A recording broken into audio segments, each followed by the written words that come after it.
레위기 강의 25번째 시간입니다. 레위기 12장 1절로 8절입니다. 같이 읽겠습니다.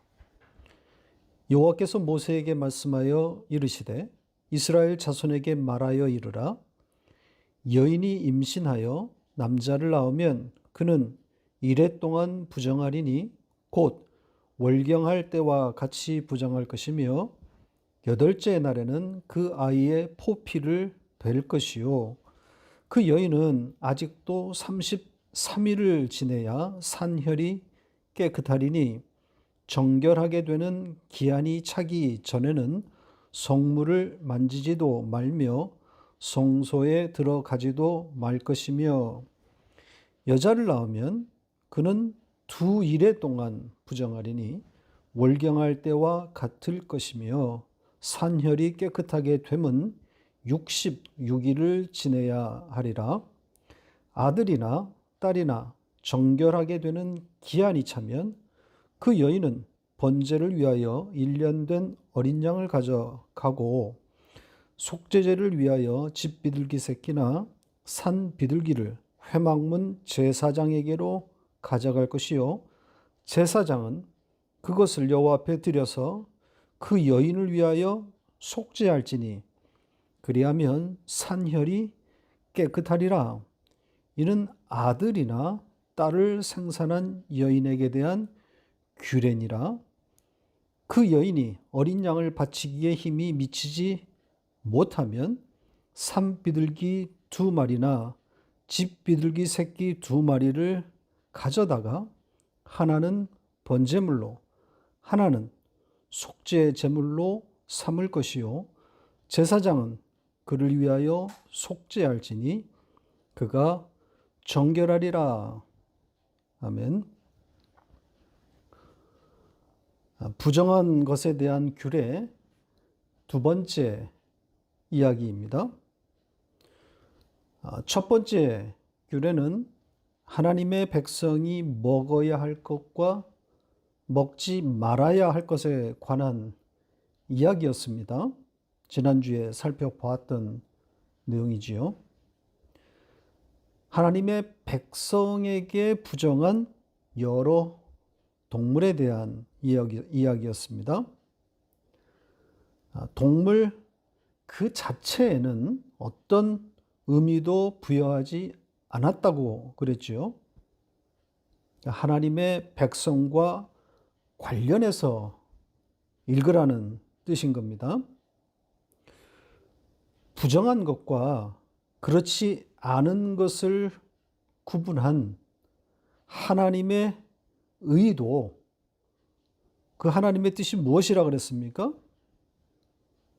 거룩이 무엇인지를 가르치기 위함이라 그랬죠. 거룩이신 하나님, 거룩의 본질 되시는 예수 그리스도를 가르치기 위함이라고 했습니다. 다른 거룩은 없습니다. 주님만이 거룩인 거죠. 그런 거룩인데 놀랍고도 죄송하게도 그 거룩이 바로 우리들에게 부어진 거죠. 우리의 이름이 되었단 말입니다. 우리가 성도 아닙니까? 거룩한 자가 되었습니다. 어떻게 해요? 예수 그리스도께서 아버지께 그 거룩을 당신의 백성들에게 부어달라고 구하신 결과인 거죠. 그러니까 십자가의 결과란 말입니다. 당신의 희생을 통해 우리가 거룩한 자가 된 겁니다. 거룩은 어떤 행동이나 삶의 방식이 아닙니다. 영적 현실 그 자체를 향하고 있는 겁니다. 하나님의 백성의 영적 현실, 즉 그리스도와 연합의 그 현실이 거룩이란 말입니다. 그러니까 우리에게서, 내게서 나오는 것들이 아닌 거죠. 하나님께서 일방적으로 부어주신 결과로 일어난 우리의 영적 현실인 겁니다. 우리로서는 그냥 받은 거란 말이죠. 어쩌다 거룩인 겁니다. 따라서 우리는 거룩을 만들어내는 사람들이 아닙니다. 성경이 우리더러 거룩하라고 하니까 어떤 구체적인 삶의 모습으로 그 거룩을 담아내고 또 표현해야 한다고 생각하기 쉬운데, 그래서 거룩한 삶, 경건의 생활 이런 말이 등장하게 되는 것 아니겠습니까? 오해입니다. 인간에게서 그 거룩은 찾아지지 않습니다. 내면에 그 예수 그리스도와 연합되어 있는 그 영적인 상태, 그 현실이 거룩이란 말이죠. 그러니까 거룩하라고 하는 것은 그 연합의 현실을 인식하고 그것을 지키는 것, 곧 붙드는 거죠. 그게 거룩이란 말입니다. 거룩하라는 그 말의 뜻이란 말이죠. 예수 그리스도라고 하는 그 거룩의 본질을 꼭 붙들고 있음을 말하는 겁니다. 오늘도 12장의 내용을 가지고 거룩에 대한 이야기를 계속 이어가 보겠습니다. 오늘 이야기는 출산한 여인의 부정함에 대한 겁니다. 문자적으로만 읽으면 아주 괴상망측한 내용입니다. 현대인에게 욕먹기 딱 좋은 내용이죠. 특히 이 페미니즘을 주장하는 분들은 찢어버리고 싶은 전근대적인 내용들이 들어 있습니다. 조금 이따 살펴보겠지만 여성을 비하하는 내용이 있기 때문입니다. 성경이 문자에 갇히면 성경은 세상의 윤리 도덕책만도 못한 형편없는 책이 되고 맙니다. 성경을 읽고 해석함에 있어서 이 문자의 정확한 뜻을 찾는 것은 기본이지만 거기서 끝나버리면 성경만큼 이상한 책이 없습니다. 버려야 할 내용이 너무 많은 거죠. 삭제되어야 할 내용이 너무 많습니다. 우주 만물 위에 계시는 지존의 창조주가 계시하셨다는 책인데, 인간의 지성의 눈으로 볼 때 이렇게 삭제되어야 할 부분이 많다면 이건 문제가 심각한 것 아닙니까? 인간의 보편적인 지성보다 그 수준이 낮은 내용이 성경에 이렇게 많이 섞여 있는데 어떤 사람이 그 하나님 밑으로 들어오겠냐고요? 문자적 해석의 한계입니다. 문자에 대한 바른 이해가 됐다면 그 다음 단계로 넘어갈 수 있어야 하는 거죠. 그게 뭐겠습니까? 제가 성경의 문법이라고 부르는 예수로 성경 읽기가 되어야 하는 거죠. 그 문자가 담으려고 했던 그 알레고리, 상징인 거죠. 예수로 말미암는 하나님의 구원이란 말입니다. 여기까지 가야 성경이 성경다워지는 겁니다. 특히 구약을 읽을 때는 더욱 그렇습니다. 오늘 본문과 같은 말씀을 문자적으로만 접근하면 쓰레기 같은 내용이 되기 때문입니다. 본문으로 돌아와서 천천히 살펴보겠습니다. 1절이 어떤 말로 시작되고 있습니까? 단골 표현이 등장하지요. 여호와께서 모세에게 말씀하여 이르시되, 이렇게 되어 있죠. 이 문장의 첫 단어가 뭐라 그랬습니까? 말씀하셨다라는 동사가 첫 단어라 그랬죠. 그러니까 어떤 의미가 담겨 있는 겁니까? 말씀이다. 진리구나. 잘 들어라. 이런 의도가 담겼다고 생각하면 됩니다. 자, 그 말씀의 내용이 무엇인지 보겠습니다. 여자가 임신을 해서 아이를 낳게 되었을 때의 부정함에 대한 내용입니다. 아이를 낳으면 일정 기간 부정하다는 겁니다. 그러면서 그 부정함은 어떤 것과 같다 그럽니까? 여자의 월경 때의 부정함과 같다. 이렇게 되어 있죠. 이 월경의 부정함은 앞으로 보게 될 레위기 18장, 20장 등에 나옵니다. 자세한 것은 그때 하기로 하고 여기서는 좀 다른 이야기를 하려고 합니다. 우리 성경이 아이를 낳은 것으로 인한 부정함을 여자의 월경의 그것과 같다 이렇게 번역했는데 한참 부족한 번역이라서 그 이야기를 좀 하려고 하는 겁니다. 이 번역은 원문의 뜻을 살리지 않은 의역입니다. 레위기 18장과 20장에 나오는 그 여자의 월경 때가 부정하다고 할 때 거기에 사용된 단어는 오늘 본문의 단어와 다릅니다. 그러니까 오늘 본문은 월경의 때라고 특정하지 않고 있는 거죠. 이 단어의 원뜻은 더럽다, 부정하다입니다. 그러니까 더러운 때, 부정의 때 이런 뜻이 되는 거죠. 꼭 월경의 때만을 말하는 건 아니란 말이죠. 자, 다음에 두 문장을 보시죠. 보시는 것처럼 위의 문장에서는 형제의 아내를 취한 것에 대해서 오늘 본문과 같은 단어를 써서 표현했습니다. 보시는 것처럼 더러운 일, 우리 성경은 이렇게 번역했죠.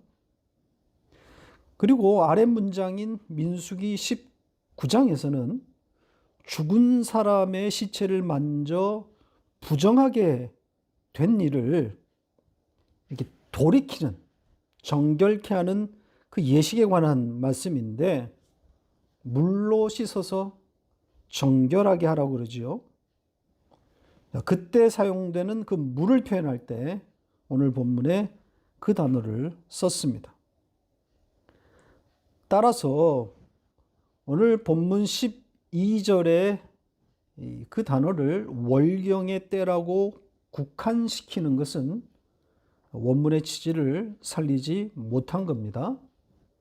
모든 부정의 때를 총칭하고 있는 단어입니다.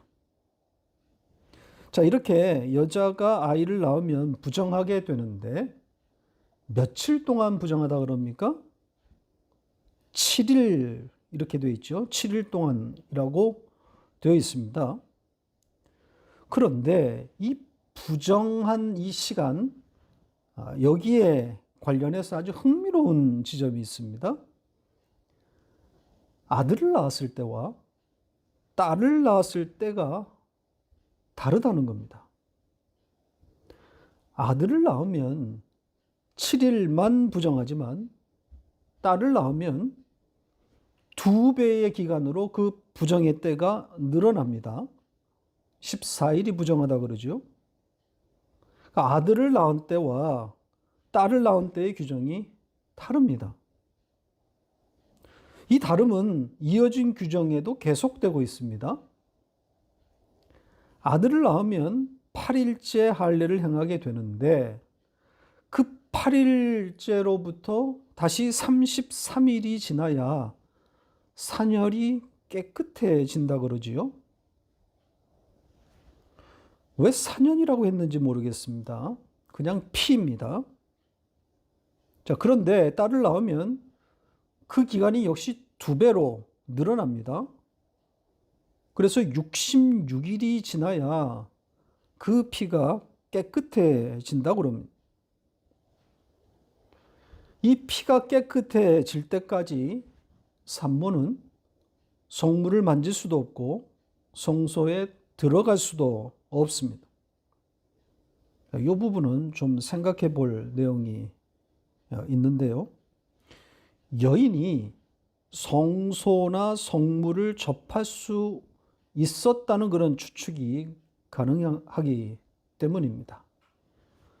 피가 깨끗해진 후에는 접촉할 수 있다는 말이 되잖아요. 일반적으로 성인 남자만 성소의 뜰까지만 접근할 수 있는 것인데, 그것도 절기나 제사 때에만 제한적으로 출입하는 것인데, 어떻게 여인이 성소나 성물을 접할 수 있다고 하는 건가요? 가능한 추정은 성소에서 일하는 수종드는 돕는 자의 역할이 있었다는 겁니다. 소수의 제사장이 성소와 관련된 모든 일을 다 감당할 수는 없는 노릇이기 때문입니다. 제물을 죽여야 하고, 또 내장을 분리하고, 또 피를 받아내고, 또 일부 혹은 전부를 태우기 위해서 계속 불을 지펴야 하고, 또 그런데다 고기를 거기서 또 삶아서 먹어야 하고, 또 성막 안에 바쳐야 할 그런 여러 가지 일들, 여러 또 떡이라든지 반죽이라든지 분향이라든지 일이 엄청난 거죠. 또 거기에다 성막이나 기타 부속물 등을 관리하고 유지 보수까지 해야 되는 것 아니겠습니까? 이 일에 레위 족속들이 제사장들을 도와서 참여하는 것인데, 아마도 그 중에 여인들도 포함되어 있을 것으로 추정이 가능합니다. 구체적으로 어떤 일에 종사하고 있는지는 알 수 없겠지만, 기물을 싣는다든지 혹은 정리한다든지 제사장의 식사를 준비한다든지 이런 일들이 있을 수 있겠죠. 사무엘이 등장할 무렵에 그 엘리 제사장의 두 아들 홈니와 비나스 이야기에서 이 성소에 여인들이 실제로 등장하지 않습니까? 그 엘리의 두 아들이 홈니와 비나스의 그 악행을 말하면서 성소에서 일하는 여인들이 언급되어 있습니다. 보시는 것처럼 성소와 관련된 일을 하는 여인들이 있었음을 짐작케 하는 그런 내용입니다. 그렇다고 오늘 본문의 규례가 이 성소에서 일하는 여인들에게만 국한되는 규정이다, 또 이렇게 보기는 어려울 것 같습니다. 아이를 낳은 모든 여인에게 대하는 그런 규정인데, 그 중에서 성소에서 일하는 여인인 경우 피가 깨끗해질 때까지 성소나 성물에 나갈 수 없다는 거죠. 이 규정을 여러분들은 어떻게 생각하십니까? 앞에서 말씀드린 것처럼 문자적으로만 보면 황당한 이야기죠. 아이를 낳았다고 부정하다는 것도 이상하고, 더군다나 아이의 성별에 따라서 그 부정의 기간이 배로 차이가 있다는 것은 더욱 말이 안 되는 거죠. 그리고 40일과 80일이 각각 지나야 피가 깨끗해진다는 것도 이상하지 않습니까? 이걸 하나님이 하신 말씀이니까 과학적으로 규명해 보겠다고 하는 사람도 적지 않습니다.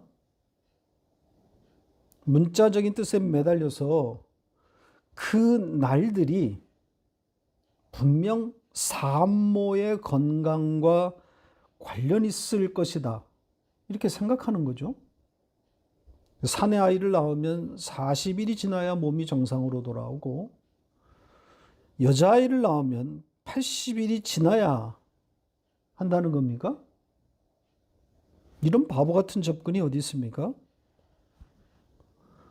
설사 그것이 과학적으로 증명이 된다고 한들 그걸 지키는 사람이 있습니까?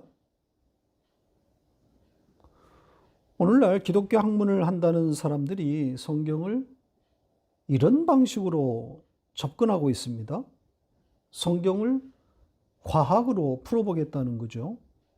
과학으로 하나님과 그의 만드신 우주 만물을 증명해 보겠다는 겁니다. 참으로 어리석은 짓입니다. 예전에 기독교 대학 설립 동지회라는 그런 단체가 있었습니다. 지금은 이름조차 생소해졌는데, 한동대 초대 총장이었던 김영일 박사, 또 손봉호 교수, 또 여기에 이 밴쿠버의 양승훈 교수 같은 분들이 참여했던 단체인데, 기독교 관점에서 학문을 할 수 있는 그런 학교를 설립하자는 취지였습니다. 그러니까 단순히 기독교 정신을 받드는 그 정도의 학교가 아니라 학문 그 자체를 기독교적 관점에서 접근하는, 연구하고 가르치는 그런 학교를 만들자는 것이었습니다. 결과적으로 잘 안 됐습니다. 왜냐하면 학자들의 생각이 저마다 달랐기 때문입니다. 그러니까 근본주의적 학자들은 시간이 걸리더라도 이 기독교적 관점에서의 그 학문이 정립된 후에 학교를 추진하자는 그런 주장이었고, 일부는 학교부터 설립해서 기독교 학자들을 모아 그 뜻을 펼치자고 주장하는 이런 의견차가 많았습니다. 결국 이 단체는 동력을 잃었고, 여기에 참여했던 학자들은 각기 자기의 길을 가게 된 거죠. 그러면서 이제 한동대학교 같은 학교가 설립되었고, 또 이곳 밴쿠버에도 기독교 세계관대학 같은 곳이 생겨나게 된 겁니다. 오늘날에도 또 여전히 이 기독교적 학자들은 성경에 근거한 학문 연구가 가능하다고 생각하고 있습니다. 성경에 물리학이 있고, 또 뭐 성경에 경영학이 있고, 성경에 경제 이론이 다 들어 있다고, 그 원리들이 있다고 이들은 믿습니다. 그러다 보니까 문자에 갇히는 거죠. 성경의 문법, 성경의 알레고리를 이해하지 못하고 있는 겁니다. 자기가 전공한 분야, 자기 자신만의 그 프리즘으로 성경을 읽으려고 합니다. 그러니 어디로 가겠습니까? 과학적 하나님만 보게 되는 거죠. 과학으로 설명되는 하나님만 찾게 되는 겁니다. 이성과 논리로 설명되는 그런 하나님으로 전락시키고 말게 되는 거죠.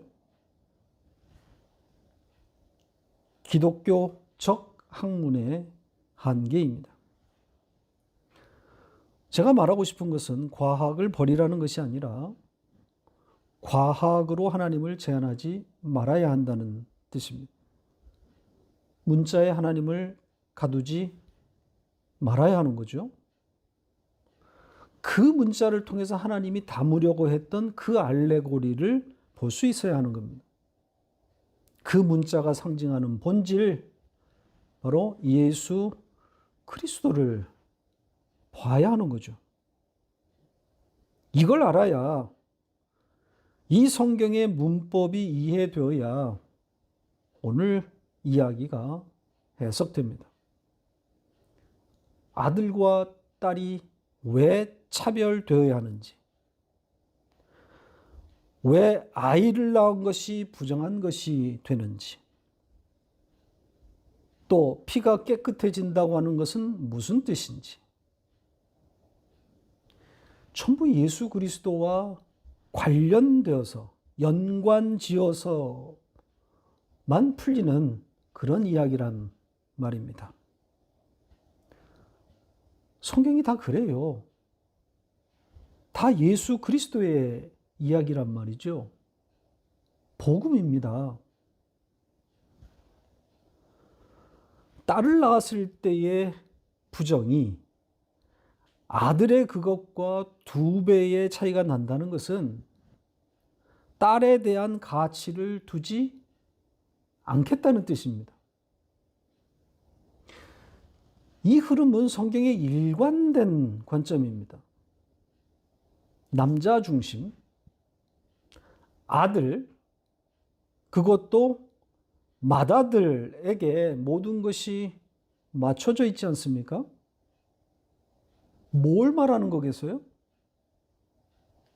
그 남자, 그 아들, 그 하나님의 유일한 아들이신 예수 그리스도를 향하고 있는 거죠. 그에게만 가치가 있다는 겁니다. 그분만 가치라는 겁니다. 아이를 낳은 것이 왜 부정한 것이 됩니까? 피와 연관이 되어 있기 때문입니다. 유출, 즉 피를 보면 그것이 부정이 되는 거죠. 여기서의 피는 죄 혹은 사망입니다. 그러니까 사망을 뚫고 생명이 태어나는 거란 말이죠. 예수가 죽고 그 대가로 생명이 나오는 겁니다. 피의 유출은 언제나 부정이에요. 죄입니다. 왜 그렇겠어요? 예수란 말이죠. 예수로 말미암는 구원을 담기 위한 겁니다. 예수로 성경을 읽는 이 성경의 문법을 알면 성경은 이렇게 쉬워집니다. 보인단 말이죠. 어려운 이야기가 아닙니다. 이것은 저의 억지스러운 궤변이 아닙니다. 이것이 맞는 겁니다. 자, 이것이 맞다는 것을 오늘 본문 마지막 부분을 통해서 증명하고 설교를 마치겠습니다. 자, 여자가 아이를 낳고 그 부정한 시간을 다 보내고 나면 40일과 80일이죠. 그 다음에 어떻게 하라 그럽니까? 자, 다시 보시죠. 보시는 것처럼 번제와 속죄제를 드리라고 합니다. 그러니까 1년 된 어린 양을 가져다가 번제로, 그리고 또 집 비둘기와 집 비둘기 새끼나 또 산 비둘기를 속죄제로 드리라고 하지요. 번제는 태운다는 것이고 속죄제는 죄라는 뜻이라 그랬습니다. 그냥 죄입니다. 그 죄로 드리라는 거예요. 어린 양은 태우고 비둘기는 죄로, 그러니까 죄의 제물로 죄를 뒤집어 쓴 제물로 제사장께 드리라고 되어 있습니다. 그리고 비둘기는 어떤 방식으로 하나님께 올리라고 하는 것인지 여기서는 언급되어 있지 않습니다. 그러나 우리가 앞에서 살펴봤던 것으로 미루어 볼 때 이것도 화제로 드렸을 것으로 보입니다. 보시죠. 이게 속죄죄의 규정인데 이 마지막에 보면 번제 이렇게 되어 있죠. 번제로 번제를 드릴지니 이렇게 되어 있습니다. 그러니까 죄의 제물로 어린 양을 드리라고 하는데 만약 힘이 미치지 못하면 비둘기 새끼로 드리라는 내용입니다. 비둘기를 잡아서 피를 내고 번제로 태우라는 거죠. 아마도 이와 같은 규정이 여기에도 적용되었을 것으로 짐작됩니다. 어린 양도 바치고 또 이 비둘기도 바치는데 제사 방식은 모두 번제, 화제가 되는 거죠. 자, 이렇게 두 제물을 각각 태워서 올리면 어떻게 된다 그럽니까? 다시 보시죠. 뭐라고 되어 있습니까? 속죄라고 되어 있죠. 그리고 난 다음에 피가 깨끗해진다. 이렇게 되어 있습니다. 자, 속죄, 죄를 산다는 것 아닙니까? 여인이 아이를 낳은 것이 그걸 부정이라고 했는데 그것을 여기서는 죄로 받은 거 아닙니까? 지금 죄를 사한다고 하지 않습니까? 그러니까 아이를 낳은 것이 죄라는 거 아니겠어요? 문자로만 보면 이 같은 억지가 어디 있습니까? 엉터리 아닙니까? 생명을 잉태한 위대한 일을 한 것인데 그게 죄라니요. 왜 죄가 되는 거죠? 다른 이유가 없어요. 피를 흘렸기 때문입니다. 피의 유출이란 말이죠. 지난주에 봤던 짐승의 사체를 만지면 부정하다는 것과 같은 개념입니다. 죽음이란 말이죠. 피의 유출 역시 죽음을 담고 있는 겁니다. 그래서 재물이 개입되는 거란 말입니다. 문자적으로만 보면 또 과학으로 보면 산모는 시간이 지나면 저절로 몸이 정상으로 저절로 돌아오게 되어 있습니다. 과학적으로 남자의 경우는 40일, 여아인 경우에는 80일이 지나야 정상으로 돌아온다고 증명이 된들, 그럴 일은 없을 것 같은데 그렇게 증명이 된들 그게 무슨 의미가 있습니까? 그런 과학적 프리즘은 버려야 합니다. 오직 예수와 십자가라고 하는 프리즘으로 봐야 성경이 제대로 보이는 거죠. 재물의 개입을 볼 수 있어야 하는 겁니다. 예수라는 죄의 재물이 개입되니까 지금 속죄가 되었다 이렇게 말하고 있는 거죠. 아이를 낳은 것과 지금 죄의 문제가 연결되어 있단 말입니다. 자, 그렇게 속죄가 되고 나니까 그 다음 뭐라고 되어 있습니까? 깨끗해진다. 피가 깨끗해진다. 이렇게 말하고 있습니다. 살아나는 거예요. 그러니까 속죄와 정결, 이게 이렇게 연결되어 있습니다. 그러니까 예수의 대속과 성도의 살아남, 생명, 이렇게 되는 거죠. 역시 거룩이 무엇인지를 가르치고 있는 겁니다.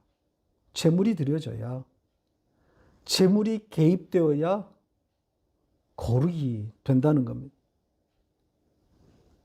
다른 이야기가 있을 수가 없어요, 성경에.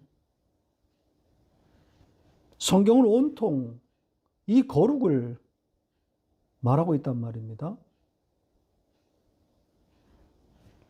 거룩의 본질이신 예수 그리스도의 그 대속적인 죽음으로 인한 성도의 거룩인 거죠. 성경의 일관된 주제입니다. 거룩이 무엇인가? 또 거룩이신 예수를 죽여서 우리로 하여금 그 거룩에 참여하게 하신 하나님의 놀라운 그리고 일방적인 일을 말하고 있는 겁니다.